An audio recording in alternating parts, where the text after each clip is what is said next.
teman-teman, perkenalkan nama saya Kalila Utial Hikmah. Kelas 4D SD di SD Negeri 169 Palembang.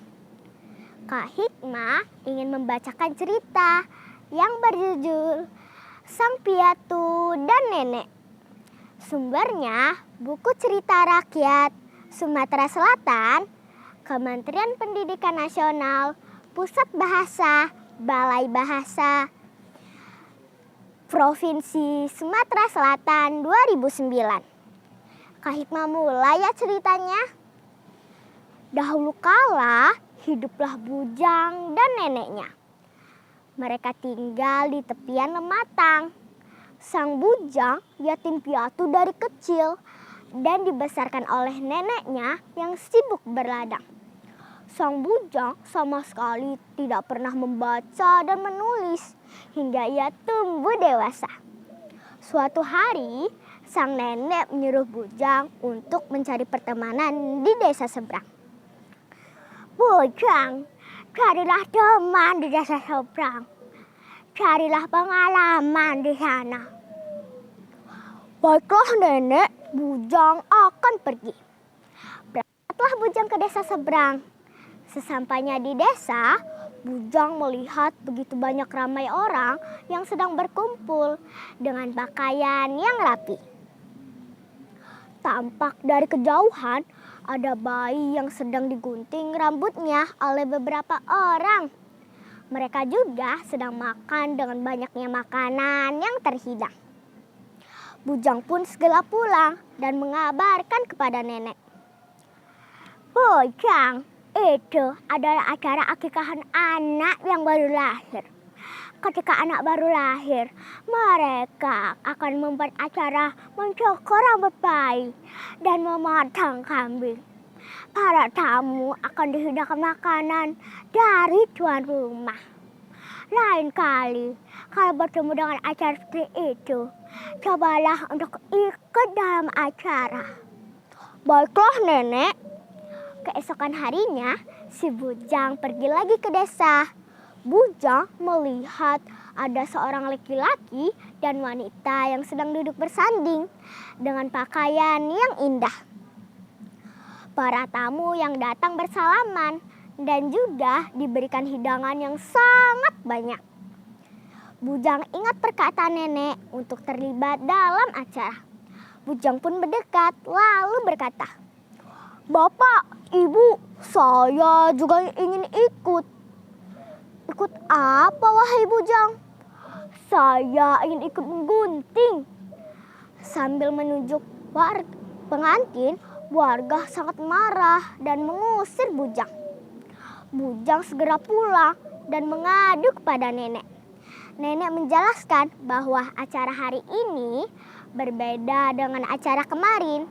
Acara hari ini adalah acara pengantin. Bujang tidak mengerti dan pergi beristirahat. Nenek pun menyuruh bujang untuk menjala ikan. "Bujang, pergilah ke sungai. Jalalah ikan. Tak dapat ikan besar.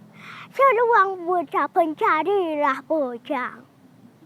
Bujang pun pergi ke sungai dan menjala ikan. Tak berapa lama ikan-ikan besar masuk ke dalam jala bujang. Namun bujang melepaskan ikan-ikan besar tersebut karena tak mendapatkan ikan seruang buta. Tak berapa lama ikan-ikan kecil masuk ke dalam jala bujang.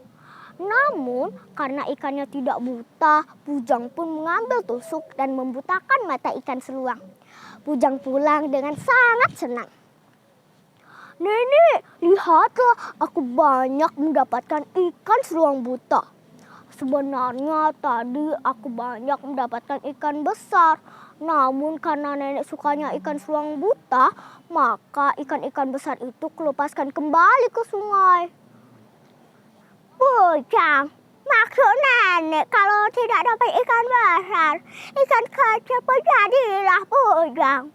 Kalaulah dapat ikan besar, kenapa kau lepas bujang?" kata nenek seruang buta.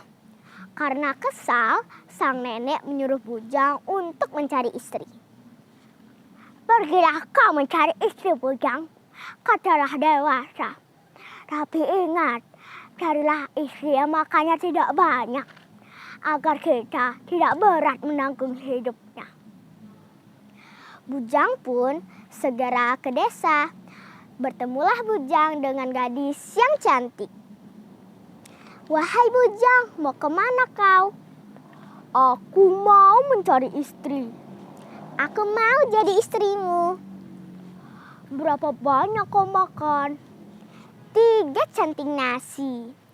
"Wah, banyak sekali. Nenek tidak mampu." Lalu Bujang bertemu gadis yang kedua. "Wahai Bujang, mau kemana kau?" "Aku mencari istri." "Aku mau menjadi istrimu." "Berapa banyak kau makan?" 2 canting nasi." "Wah, masih banyak. Nenek tidak akan mampu." Setelah berjalan lagi, Bujang bertemu dengan gadis yang pucat dan kurus. "Apa yang kau cari, Bujang?" "Aku mencari istri." "Aku mau menjadi istrimu." "Berapa banyak kau makan?" 1 canting pun tak habis. "Wah, ini dia. Nenek pasti suka. Ayo pulang ke rumah nenek. Kita akan menikah." Sesampainya di rumah, nenek pun menikahkan Bujang. Beberapa hari kemudian, istri Bujang tak juga keluar. Ketika dipanggil nenek, ternyata istri Bujang meninggal karena sakit. "Bujang, istrimu ini sudah meninggal, sudah bau. Kalau sudah bau, artinya sudah meninggal. Kuburlah dia." "Kalau sudah bau, sudah meninggal ya, Nek?"